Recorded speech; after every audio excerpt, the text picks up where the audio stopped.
नमस्कार, आप देख रहे हैं एस न्यूज़ इंडिया। मैं हूं शिवेंद्र आपके सामने।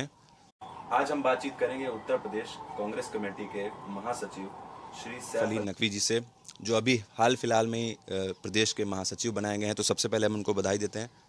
बहुत बहुत आपका धन्यवाद। शुक्रिया। तो सैफ सर से हम बात करेंगे, इनसे हम जानेंगे कि जो देश में फिलहाल अभी हो रहा है, उत्तर प्रदेश में हो रहा है, इन सारे कई सारे सवाल इनसे हम पूछेंगे, उस पर हम सब जानेंगे। तो पहला सवाल आपसे मेरा ये है सर कि जो 26 जनवरी के दिन जो हुआ दिल्ली में, उसके बारे में आप क्या कहना चाहेंगे?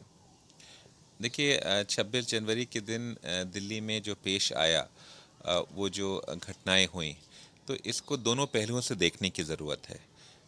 और सियासी चश्मे को उतार कर इसमें एक इंसानी पहलू से अगर आप देखेंगे तो जो किसानों के ऊपर जो अत्याचार हुआ, वो बहुत ही निंदनीय है।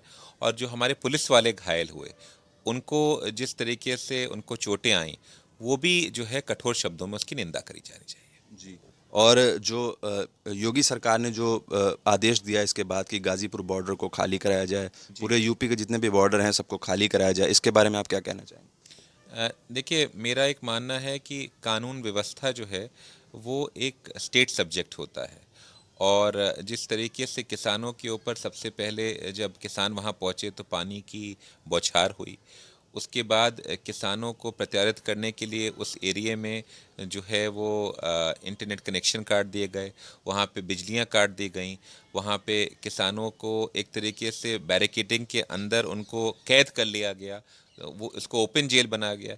ये भारत के लोकतंत्र में एक ऐसा समय आया है जिसमें आम जनमानस और किसान मिलकर अपनी आवाज़ उठा रहे हैं।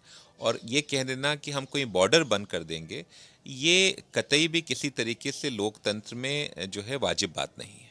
जी। और मेरा सवाल ये है आपसे कि जो आपका सृजन संगठन अभियान जो चल रहा है फिलहाल गांव-गांव तक, शहर-शहर तक, उसके बारे में आप कैसे देखते हैं कि क्या उस अभियान से यूपी में कांग्रेस जो है वो सपा, बसपा और भाजपा से उस तरीके की टक्कर दे पाएगी?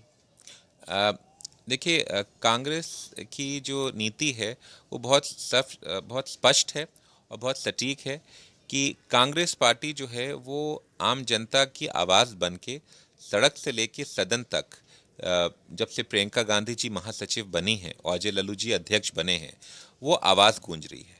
उसी आवाज़ को सशक्त रूप से गांव-गांव तक, गांव की आवाज़ जो है वो सदन तक पहुंचाने के लिए संगठन के ज़रिए जो है ये अभियान शुरू किया गया है, संगठन सृजन अभियान। और इस अभियान के ज़रिए हम लोग अपने संगठन को न्याय पंचायत तक अभी इस फेज़ में ले जाने का काम कर रहे हैं, जिसमें हर न्याय पंचायत हर ज़िले में हम लोग गठित कर रहे हैं। उसमें न्याय पंचायत अध्यक्ष होगा और एक न्याय पंचायत में 21 लोगों की कमेटी बन रही है।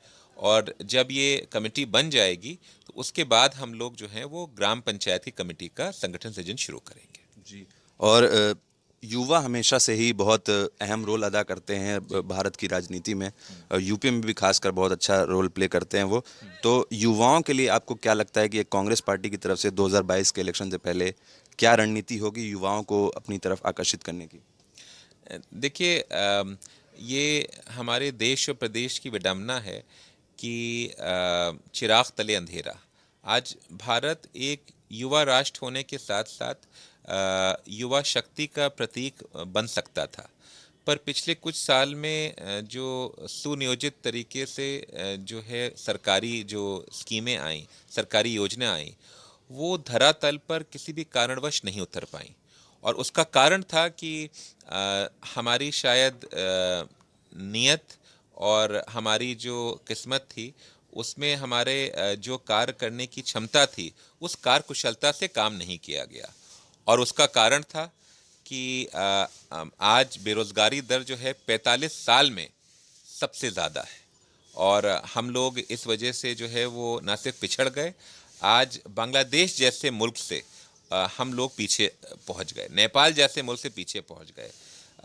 राजनीतिक दृष्टिकोण से अगर ना भी देखें तो भारत देश में आज भी इतनी क्षमताएं हैं कि अगर हम सारे युवा शक्ति का अगर फ़ायदा आज उठाएं तो भारत यकीनन आने वाले टाइम पे, और उत्तर प्रदेश है, एक मजबूत प्रदेश बन के उभर सकता है। यूपी सरकार की कुछ योजनाएं हैं जिसमें से एक है मिशन शक्ति और मिशन रोजगार। उसके बारे में आप क्या कहना चाहेंगे?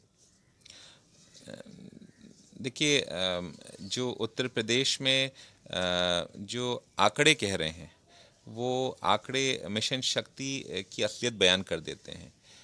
एनसीआरबी का डेटा आज की तारीख हमें ये बताता है कि 4 साल में जितना अत्याचार महिलाओं के ऊपर और दलितों के ऊपर हुआ है वो पिछले 20 साल में सबसे ज़्यादा है। और ये जो नेपथ्य के पीछे पीछे की बात मैं नहीं कहूँगा, जो पीछे जो हालात हैं वो हालात बहुत गंभीर हैं, पर जो बताए जाते हैं पर्दे के आगे अथवा नेपथ्य के आगे जो बताए जाते हैं, ये मुझे लगता है कि पूरा मिशन शक्ति जो है ये पूरी तरीके से फेल हो चुका है। चाहे वो हाथरस का कांड रहा हो, चाहे वो कई ऐसे बड़े बड़े कांड रहे हों जिस पे घृणा होती है, तकलीफ़ होती है। और ऐसी जो राजनीति करने वाले जो लोग हैं, जो मिशन शक्ति के नाम पे राजनीति रोटियां सेकते हैं, उनको गंभीरता से अपने अंदर के इंसान को जगाना पड़ेगा। मिशन शक्ति धरातल पे आते आते पूरी तरीके से फेल हो गया है। और जहाँ तक ये रोज़गार की बात है, तो आज 4 साल के बाद में बड़ी तकलीफ़ होती है ये देखकर कि पूरे उत्तर प्रदेश का जितना नौजवान है वो उसको ना सिर्फ अपनी वो डिग्री फाड़ के फेंक रहा है, वो नौजवान जो है वो उसको नौकरी नहीं मिल रही है। और बेरोज़गारी दर अगर देखा जाए तो पूरे हिंदुस्तान में उत्तर प्रदेश जो है वो टॉप 3 में आ रहा है। चाहे वो आबादी की वजह से कहा जाए, उसमें बहाने ढूंढने का काम किया जा रहा है। आज रोज़गार के नाम पे जो हज़ारों करोड़ रुपए के जो कॉन्ट्रैक्ट्स किए गए, जो यहाँ पे इंदिरा गांधी प्रतिष्ठान में आयोजन किए गए, धरातल के पर मुझे तो फीता काटने के अलावा कोई काम नज़र नहीं आया। तो जब फैक्ट्री नहीं लगेंगी, जब कंपनी नहीं आएंगी, तो रोज़गार कहाँ से आएगा? और इस बारे में मैं सरकार से निवेदन करता हूँ, एक श्वेत पत्र लाएं और बताएं कि असल में ये दूध का दूध पानी का पाना, तभी जो है सामने आ पाएगा। 2022 एक खास सवाल आपसे पूछना चाहूँगा, अहम सवाल है ये कि क्या 2022 चुनाव से पहले कांग्रेस पार्टी किसी पार्टी के साथ सहयोग ले सकती है किसी का?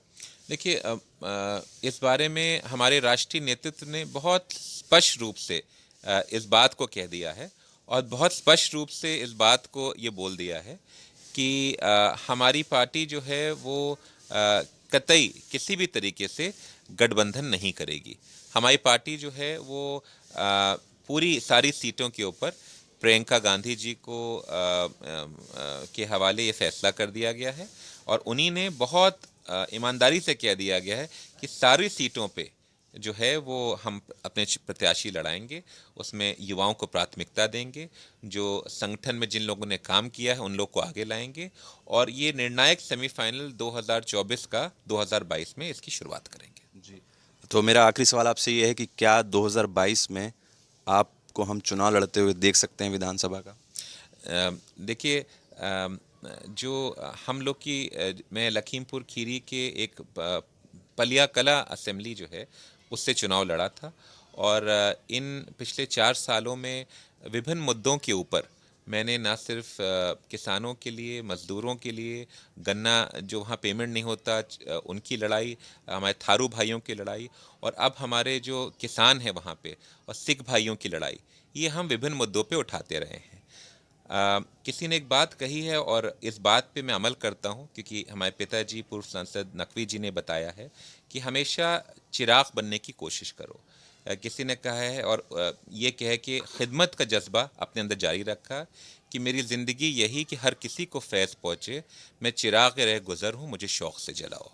और जैसे इंदिरा जी ने और प्रियंका गांधी जी ने कहा है कि वो आदमी बनो जो कर्म से ऊंचा बने और कर्म करने के लिए अगर आपको चुनाव लड़ना पड़े या संगठन को मजबूत करना पड़े, कांग्रेस पार्टी जो है वो ना सिर्फ देश और प्रदेश में उभर के आएगी, उसके लिए जो भी पार्टी तय करेगी उसके लिए हम लोग तैयार हैं। तो ये थे हमारे साथ उत्तर प्रदेश कांग्रेस कमेटी के महासचिव सैफ अली नकवी जी। उनसे हमने बातचीत की, उन्होंने कई सारी मुद्दों पे हमें बताया, अपनी राय रखी।